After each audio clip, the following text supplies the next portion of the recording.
All right, so I started playing a game with the Breya deck, which is here, and I am planning eventually here to get this linked in the comments.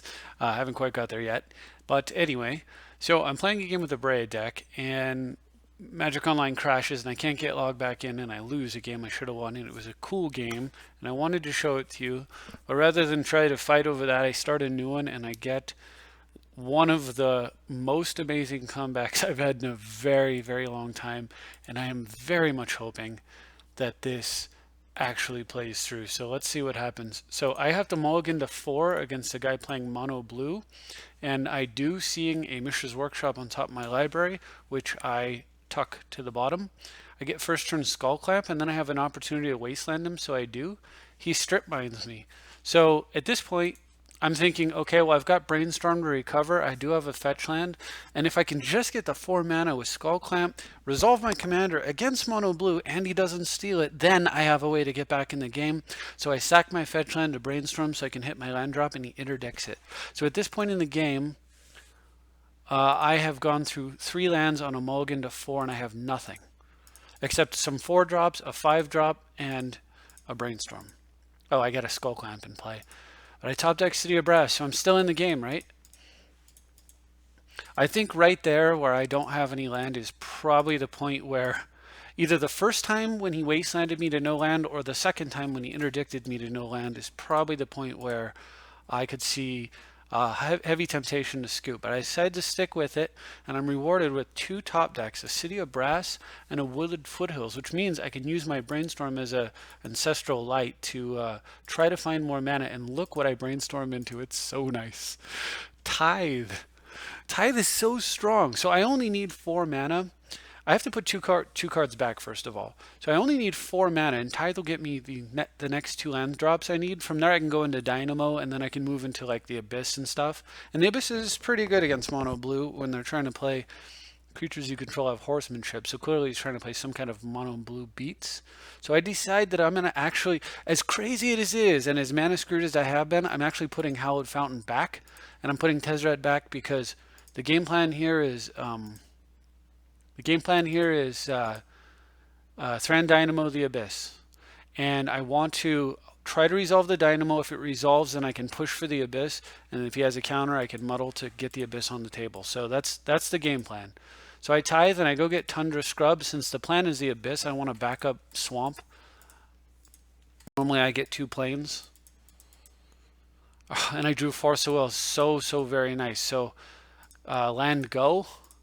And my opponent plays end of turn sack Burnish Heart. So right now, actually, suddenly I am actually playing draw go with this horrible draw that I've had. So my opponent, main phase, he taps 6, and I figure it's his commander coming down, which I will not do anything about. Then he taps 7, and I'm a little concerned. So he's playing Sphinx of Uthun, which is a 5/6 body on a Fact or Fiction. And I give some real heavy consideration to letting this go, not countering, because yes, he will get the Fact or Fiction, but then I can just play the Abyss and the Sphinx will die during his upkeep. The problem I have with that is I actually want to resolve Thran first and then the Abyss if I can. Getting Thran Dynamo right now and catching up in mana is more important to me than anything, so I decide to force it and draw a Gilded Lotus. So now my hand is Lotus, Abyss, and I have the Dynamo in play, and I'm up 7 mana, so I'm behind by 1 mana source at this point. So he plays Leyline of Anticipation, which is really nice. I mean, it's a bit of an annoying card, but it's kind of nice too because it's not an actual business play. So I figure I'm going to go for Lotus here because the problem is against a Leyline, you kind of just have to play your cards and see if they have counters, because if they do not have counters, they can flash everything that they've got in their hand can be played as an instant. So they will never tap out. You'll never have a window where they tap out to do something. So you have to just do things yourself. So I go for a Lotus. Would have been totally brilliant had this landed, but it gets negated. So I play Talisman instead and I pass.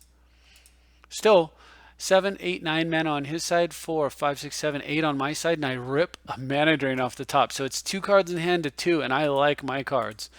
So I decide to go Abyss, and it lands.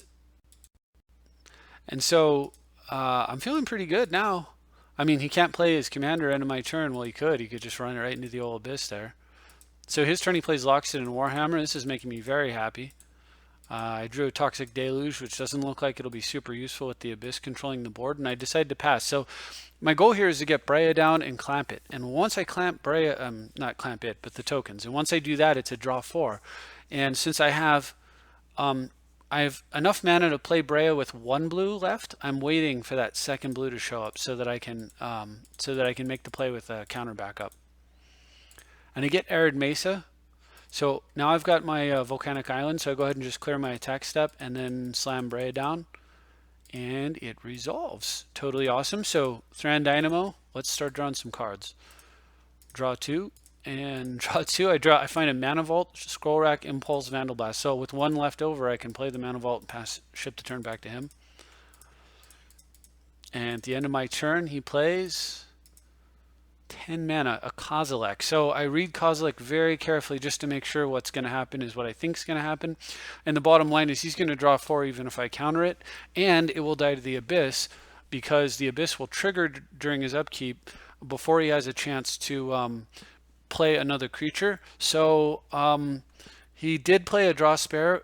So basically what he's got here is a draw 4 spell that keeps him parity with my Skull Climb draw 4 spell. And as a result, not much I can do about it, so I just let it go. It's 5 cards in hand to 5 cards in hand. So the Abyss eats a Kozilek, which shuffles his graveyard back in. And he plays Thawing Glaciers, so that would have been an interesting time. I thought about impulsing at the end of his turn, but the problem was if I do that, since he's got Leyline out, it's too risky. The risk is very high on a play like that. So I chose not to. Can always impulse later. Draw a Talisman of Dominance. So we're going to play Talisman and then impulse main phase. And I see Deprive, Mind Twist, Watery Grave, Winter Orb. So I actually really want to twist the hand away that he just refilled, and then from there it should be game over. So I take the twist. I'm not going to swing because of the fact that he can play instant speed creatures, and I just don't see any reason to trade my commander for his commander when his commander is useless to him right now because of the Abyss. So an exchange doesn't seem like a good idea. So after combat, I play the Scroll Rack in my hand. And the reason I play Scroll Rack here is because I'm thinking about sacking Breya to get more card draw off the Skull Clamp. And if I do sack Breya, I don't want to sack any mana artifacts because this game is really coming down to a battle of mana. And I need to, and if I'm drawing as many cards as I plan to draw off of the Skull Clamp, then Scroll Rack goes down in value. And this is incidentally one of the things that's really neat about Breya that I've realized. So at end of my turn, by the way, he plays 2 creatures and I kill one of them. I'll show you how that works out. But anyway, the thing that's cool about Breya is you can play whatever artifacts you want, and if Breya doesn't, if it turns out that those artifacts aren't useful, you can make them useful as fodder. Now that's not to say you should just slam a bunch of crap in your deck, but it is nice that cards that are generally useful but occasional duds like Scroll Rack suddenly get more value. The other thing that's cool about Breya is if you happen to have Sensei's Divining Top, you can tap the top to draw and then sack the top before the draw resolves, and then you'll draw a card and not put the top on top of your deck, and that can sometimes be useful too. So anyway, at the end of my turn, he plays a 1/3 with Horsemanship and a 3/4 Teferi. I'm not going to counter that. Instead, I'm sacking that Scroll Rack a lot sooner than I thought I was going to. Breya dies, Scroll Rack dies, Teferi dies, and then during my opponent's upkeep, the Abyss noshes on his Luzun. So I just 2 for 0'd him thanks to the fact that it was my commander. Well, 2 for 1 if you count the Scroll Rack, actually. So he gets Swiftfoot Boots, and I'm not going to counter that because I'm holding Vandal Blast. I'm not even going to attempt to counter it. It does give him a way to work around the Abyss, but then if I Vandal Blast, then his guy will just die afterwards, and I'll get extra value from the blast. So I'm actually fine with that. So he plays his commander, equips it. This is exactly that's the perfect scenario for me because it wasn't something with a come into play ability. And so upkeep, nothing. Okay, so he's at 2 cards in hand. He's only got 1 island untapped. Time for the twist. So I twist for 2, and because I drew Karn, I played this before I don't declare my attack step. So the reason is that if his 2 cards are Force of Will and a blue card, I want to mana drain the Force of Will and then use the mana to actually cast both Vandal Blast and Karn this turn potentially. So I twist prior to attacking, and I hit Kozilek.